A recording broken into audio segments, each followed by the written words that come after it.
मैं जी मालकिन कहकर 150 में राजी हो जाता और मैं उनकी कमर की मालिश करता। लेकिन एक रात मालकिन कहने लगी, फरहान आज कमरे की लाइट बुझा दो। मैं खामोशी से लाइट ऑफ कर दी।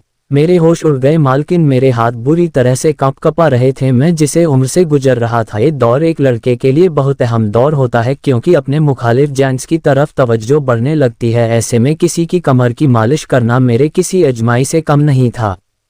जब मालकिन ने मुझे अपनी कमर की मालिश को कहा तो मैं कुछ देर तो उन्हें हैरत से ताकता रह गया था। मैं ये कैसे कर सकता था? ये बात बहुत शर्म की थी, लेकिन मेरे पापा ने कहा था कि मालकिन की किसी बात का इनकार मत करना, बड़ी रहमदिल औरत है। अगर तुमने उसके दिल में जगह बनाई तो तनख्वाह से ज़्यादा पैसे भी देगी। पैसा उन्होंने मुझे दे दिए थे, वो भी पूरे 150, और कहा ये पैसे सिर्फ तुम्हारे हैं। मैं खुश भी हुआ था, लेकिन जब उन्होंने कहा कि मेरी कमर पर तेल की मालिश कर दो तो मैं चौंक सा गया था। उनका मुंह ताकने लगा। वो कैसे एक लड़के से मालिश करवा सकती थी? मैं कुछ ना कहा, लेकिन मैं उस वक्त बहुत ही बुरी तरह से घबरा गया था। वो मुझे अपने कमरे में ले गई, फिर बेड पर गई और मुझसे कहने लगी उसकी कमर पर तेल लगा दो। तीजू पर की तो एकदम से आंखें बंद कर ली। जो तेल उन्होंने मुझे दिया, मैंने वो बंद आंखों से हाथ पैर जरा सा लिया और उनकी कमर पर लगाने लगा। मेरी कोशिश यही थी कि सारा फोकस अपने काम पर करूं। मैं अपनी नजरों को एक बार भी उनकी कमर की तरफ नहीं उठाया, बस नजरें झुकाए उनकी मालिश करता था। मुझे याद आने लगा कि जब मैं यहाँ का काम करना शुरू किया था तो शुरू के दिन काम के मामले के मुताबिक मालकिन के कमरे में दाखिल हुआ तो मुझे मालकिन आज कुछ बदली हुई थी महसूस हो रही थी। मुझे लगा उनकी रंगत कुछ अजीब सी हो रही है और उनका चेहरा भी पसीने में डूब रहा था। वो गठरी सी बनी हुई पता नहीं क्या कर रही थी कि मुझे देखते ही झटक से सीधी हुई और मुझसे नजरें चुराने लगी। मैं कुछ हैरत से मालकिन को देख रहा था। मुझे लगा मालकिन की तबीयत ठीक नहीं है। मैं वैसे हमेशा मालकिन की खिदमत खामोशी से करता था, मगर आज मैंने कुछ हिचकिचाहट की मालकिन को देखते हुए पूछ लिया। मैंने कहा कि मालकिन क्या आप ठीक है? आप घबराई हुई क्यों है? मेरे लहजे में खुद व खुद एहतराम और नमी समेट आई थी। मैं मालकिन की दिल से इज्जत करता था और मुझे उनकी गहरी फिक्र थी, क्योंकि वो मेरी मालकिन ही नहीं बल्कि मेरे लिए बहुत अच्छी औरत थी। कम उम्र से ही उन्होंने मुझे सहारा दिया था और मेरी डूबी जिंदगी को खुशहाल में बदलने में मालकिन का अहम किरदार था। मुझे परवाह नहीं थी, बदले में उन्होंने मुझे चाहे जैसा भी काम लिया था, मगर उनके दिए पैसों से मेरी जिंदगी बदल गई थी। मेरे घर के हालात बदल गए थे। मेरे सवाल पर मालकिन ने नहीं में सिर हिलाते हुए मुझे तसल्ली दी कि वो बिल्कुल ठीक है, मगर उनके अल्फाज मालकिन के चेहरे पर साफ जाहिर हो रहे थे। वो कुछ छुपा रही थी और उनको उस वक्त कोई परेशानी हो रही है। कई महीनों तक धोनी मुझे अपने घर के काम ही करवाए थे। आज पहली बार जब मालिश के लिए किया तो मैं बुरी तरह से घबरा गया। एक तो वो पूरे घर में रहती थी और अकेली थी, ना पति और ना ही कोई औलाद। ये बात सुनकर पहले तो मैं खामोश हो गई, लेकिन आज मैंने मालिश कर दी थी। लेकिन पूरा वक्त मेरे हाथ बुरी तरह से कपकपा रहे थे। मुझे लगा मालकिन बस एक ही दिन में ऐसा करवाएंगी, लेकिन अब तो वो रोज ही मुझसे मालिश करवाने लगी थी। हमसे इतना जिद महसूस नहीं होती थी, क्योंकि वो आम नियत के साथ मुझसे काम करवाती थी। लेकिन मैं अकेले कमरे में जब उन्हें तेल मालिश करता तो मुझे बेचैनी की महसूस हो रही थी। एक अजीब बात यह थी, जब से मैंने मालकिन की मालिश शुरू की थी, मालकिन बड़ी मेहरबान नज़रों से मुझे देखने लगी थी। मुझे पहले 150 देती थी, लेकिन अब तो 300-400 देती थी। ना जाने मुझे उनकी ये मेहरबानी खटकने लगी थी। आज भी मैं रोजाना की तरह मालकिन की मालिश करने के लिए उनके तेल की शीशी उठाई। मैं खुद 14 साल की उम्र से मालिक की कमर की मालिश कर रहा था। मुझे ये काम बहुत शर्मिंदा करता था और उलझन भी महसूस करता था। मुझे मालकिन पर गुस्सा भी आता था कि न जाने वो मुझे कैसे काम देती हैं, मगर मेरी मजबूरी थी, क्योंकि मुझे पैसे चाहिए थे और मालकिन मुझे रोजाना उस काम के बदले 150 देती थी। इसीलिए मैं खामोशी से मालकिन का ये काम करता रहा। ये तो बहुत बाद में मुझ पर यह बात खुली थी कि मालकिन मुझे ये काम क्यों लेती थी। मैं मालिश करके वो तेल उठाकर मालकिन के बिस्तर पर बैठा तो अचानक मालकिन मुझसे बोली कि फरहान लाइट ऑफ कर दो। मैं चौंक कर मालकिन को देखने लगा। मुझे गड़बड़ का एहसास हो रहा था, मगर मालकिन बताने को तैयार नहीं थी। बाहर हॉल में मैंने लाइट ऑफ कर दिया और अंधेरे में अंदाजे से चलता हुआ मालकिन के बिस्तर पर पहुंच गया था। अचानक अंधेरे में मुझे महसूस हुआ कि मालकिन बिस्तर पर लेट गई मैं भी मालकिन की तरफ हाथ बढ़ाता कि मालकिन ने रोक दिया और मेरे हाथ पकड़कर मुझे जो बात कही, मेरे तो होश उड़ गए। मेरा दिल पूरी तरह से धड़कने लगा और मैं अपनी जगह पर बैठा रह गया था। मेरे लिए हरकत करना मुश्किल हो रहा था। यह मालकिन की बात सुनकर अंदर तक हिल गया था। मैं पंजाब के गांव में रहता था। मेरा घराना बहुत ही गरीब था और मैं 14 साल का था, इसीलिए मेरे लिए काम ढूंढना या कमाना मुश्किल था। मैं हसरत से अपने माँ बाप को मुश्किल जिंदगी गुजारता देख रहा था। वो तंगदस्ती का शिकार थे और मैं उनकी मदद नहीं कर पा रहा था। मैं एहसास फितरत का मालिक था। मेरा बस नहीं चल रहा था कि किसी तरह पैसे जमा करके उनके आगे दुनिया की हर चीज़ को ढेर कर लगा। मैं कामयाब इंसान बनकर अपने माँ बाप की मदद करना चाहता था और उन्हें अच्छी ज़िंदगी देना चाहता था। इसीलिए पढ़ाई हासिल करना मेरा ख्वाब था, क्योंकि मैं जानता था मेरी पढ़ाई हासिल करने के लिए भी पैसे नहीं थे। हमारे घर में खाना पीना भी बहुत मुश्किल से होता था, लेकिन मैं जानता था कि अगर मैं अपना ये शौक़ जाहिर कर लेता तो यकीनन मेरे माँ बाप अपनी ज़िंदगी को मुश्किल में डालकर भी मुझे पढ़ाते। और मैं इतना खुदगर्ज नहीं था। मैंने अपने शौक़ अपने अंदर ही दबा दिया था और यह बात मुझे और भी ज़्यादा उदास करती थी। ये उन्हीं दिनों की बात थी जब मेरी ज़िंदगी में मालकिन आई थी। बड़ी उम्र की औरत थी और अकेली रहती थी। उनके पति ने उनको तलाक दे दी थी और उनकी कोई औलाद भी नहीं थी। मालकिन के पास बहुत सारे पैसे थे मगर वो तन्हा रहती थी। उनकी बहुत सी ज़मीन हमारे गांव में भी थी। मालकिन का अपनी ज़मीनों पर कोई ज़रूरी काम पड़ गया था। उनका हमारे गांव में आना हुआ तो उन्होंने मुझे घूरते हुए देखा और पूछा कि मैं स्कूल क्यों नहीं गया और पढ़ा क्यों नहीं हूँ। मैंने उदासी से उन्हें अपने हालात बताया और कहा कि मैं अपने हालात की वजह से नहीं पढ़ सकता। अगर मैं तालीम हासिल कर लूँगा तो घर में खाना पीना खत्म हो जाएगा। मेरी बात पर मालकिन किसी सोच में डूब गई थी। फिर मेरे घर आकर मेरे माँ बाप से बात की और कहा कि उन्हें घर के छोटे मोटे कामों के लिए मेरी उम्र के लड़के की ही ज़रूरत है।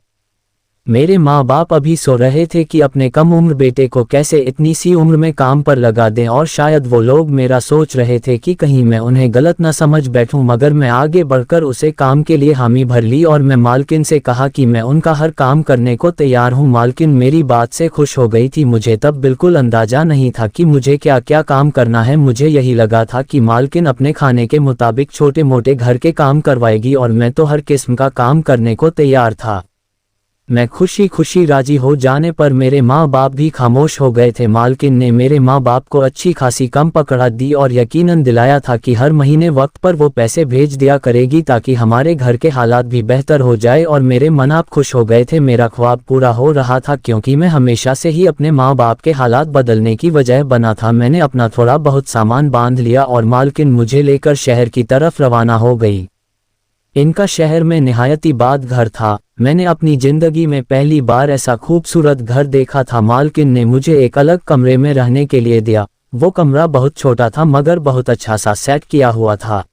उस कमरे में महंगा फर्नीचर रखा हुआ था और ऐसा लग रहा था जैसे वह कमरा मेरे हिसाब से ही तैयार किया गया हो। मालकिन ने मुझे छोटे मोटे काम समझाए, जिनमें उनकी गाड़ी पर रोजाना कपड़ा मार देना, रात के वक्त उन्हें दूध के साथ पानी देना और 3 वक्त खाने के बर्तन धोना वगैरह। मुझे जैसे हालात की सताए हुए लड़के के लिए ये काम बहुत आसान थे।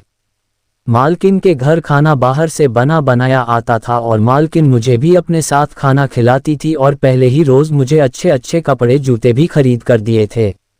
मालकिन की मेहरबानी यहीं पर ही ख़त्म नहीं हुई थी, बल्कि उन्होंने मुझे बताया था कि वो जल्द ही मेरा किसी अच्छे स्कूल में एडमिशन भी करवाए ताकि मैं अपनी पढ़ाई हासिल कर सकूं। मैं बहुत खुश हो गया था। मुझे लग रहा था जैसे मैं यहाँ काम करने के लिए नहीं आया, बल्कि मुझे मालकिन ने गोद ले लिया है। मगर जैसे ही रात हुई, मालकिन ने मुझे अपने कमरे में बुलाया और मुझे एक खुशबू वाली शीशी पकड़ा कर कहा कि मेरी मालिश कर दो। मैं सर हिला दिया और जल्दी से तेल की शीशी थामकर मालकिन के पैरों के पास बैठ गया। मुझे लगा कि मुझे मालकिन के पैरों की मालिश करनी होगी और मैं ये खुशी से करने को तैयार था। मगर मालकिन ने रोककर मुझे अपनी रीढ़ की हड्डी के नीचे के हिस्से की मालिश करने को कहा। मैं बौखला गया था। मुझे ऐसा करती हुए शर्म भी आ रही थी और उलझन भी हो रही थी, मगर जैसे तैसे मैं मालकिन की मालिश कर दी और फिर उठकर कमरे से चला गया। मुझे लगा कि वो सफ़र करके आई, थक गई होंगी और मुझे मालिश करवा ली, मगर यह मेरी गलतफहमी थी। अगर रोज़ मेरा बहुत सुकून से गुजरा था। मैंने खेलते खेलते वो सब काम कर दिए जो मालकिन ने मुझे समझाए थे।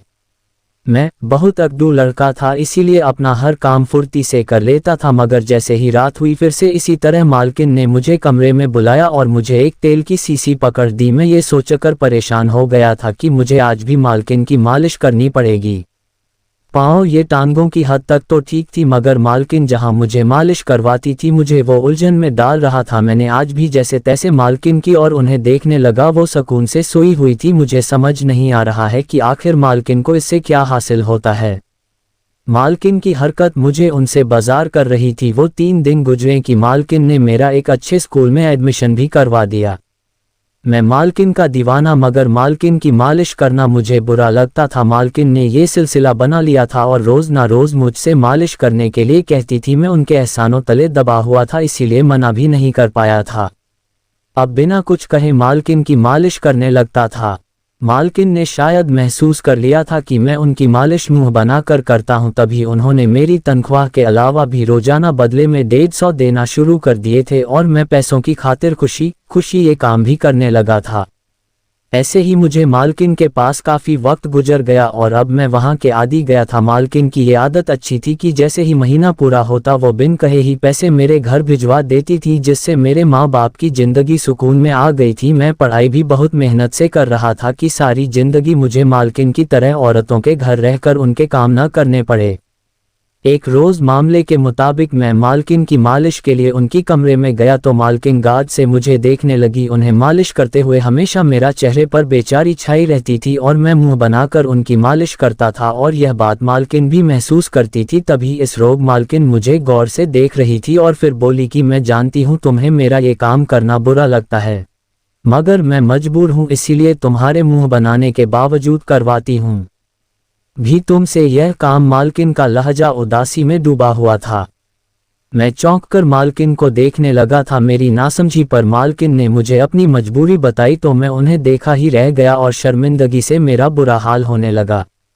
मालकिन ने बताया कि उन्हें रीढ़ की हड्डी का मसला है, जिसकी वजह से वो रात को मालिश किए बिना सो नहीं सकती। इस काम के लिए मालकिन ने 9 लड़कियां भी रखने की कोशिश की थी, मगर सभी कोई ना कोई बहाना करके कभी जल्दी जल्दी मालिश कर देती और कभी मालिश किए बिना ही चली जाती। मजबूर होकर मालकिन ने मुझे ही काम पर रखा था और मुझ पर इतने एहसान किए थे ताकि मैं उनको मालिश करते हुए मना ना कर पाऊं। मालकिन इतना नहीं बात कर खामोश हो गई थी। मैं मालकिन की बात पर बहुत ही शर्मिंदा हो गया था। मुझे अपने रवैये पर अफसोस हो रहा था। जिस औरत ने मुझ पर इतना एहसान किया था, मैं उस एहसान का बदला भी नहीं उतार पाया था। इस रोज़ के बाद मैं पूरे दिल से मालकिन की मालिश करता और कभी मुंह नहीं बनाता था। मुझसे खुश रहने लगी थी। मैं अब जवान हो गया था और मालकिन बहुत बुरी हो चुकी थी। एक रोज़ मैं मामले के मुताबिक मालकिन की मालिश करने के लिए कमरे में गया तो मालकिन की हालत बहुत ख़राब लग रही थी। मैंने मेरे पूछने पर भी मालकिन बताने को तैयार नहीं हो रही थी। जब मैं मालिश करने लगा तो पहली बार मालकिन ने मुझे लाइट बुझाने को कहा तो मैं हैरान हो गया, मगर मैं उनके कहने पर अमल किया और उनके पास बैठ गया। उस वक्त मालकिन ने मेरा हाथ थामकर मुझसे कहा कि आज मेरी तबीयत बहुत ख़राब हो रही है और मुझे सीने में तकलीफ़ हो रही है। मुझे लगता है कि मेरा वक्त करीब आ चुका है। मालकिन की बात सुनकर मुझे खुद ठंडा पसीना आने लगे थे। मैं चुप बैठा था। मालकिन बोली कि तुम्हारी किस्मत ने मेरा दिल जीत लिया है। अगर मेरा कोई बेटा होता तो तुम ही होते। मैं अभी तुम्हें अपना बेटा समझती हूँ। मैं अपनी जायदाद तुम्हारे नाम कर दी है, अपना ख्याल रखना। मालकिन ने इतना कहा और उनके हाथ नीचे गिर गए। मैं जल्दी से उठकर लाइट ऑन की, मालकिन को देखा और जल्दी से डॉक्टर को कॉल मिलाई। मालकिन बिल्कुल बेचैन हो गई थी। डॉक्टरी ने जाकर चेकअप किया और मुझे मालकिन के मारे जाने की वजह पूछी। मुझे बहुत बड़ा सदमा पहुंचा था। मैं रो रो कर बिल्कुल पागल होने लगा था। मालकिन मेरी माँ नहीं थी, मगर हमारे दरमियां माँ बेटे जैसा ही ताल्लुक रहा था। उनके वकील ने अगले ही दिन उनकी पूरी जायदाद मुझे सौंप दी थी। मैं अपने आप पर बहुत ही अमीर हो चुका हूँ और मालकिन के घर में रहता हूँ। मेरे माँ बाप भी मेरे पास रहते हैं। मेरी जिंदगी बहुत ही अच्छी हो गई है। मेरी मालकिन एक बहुत ही अच्छी औरत थी। धन्यवाद।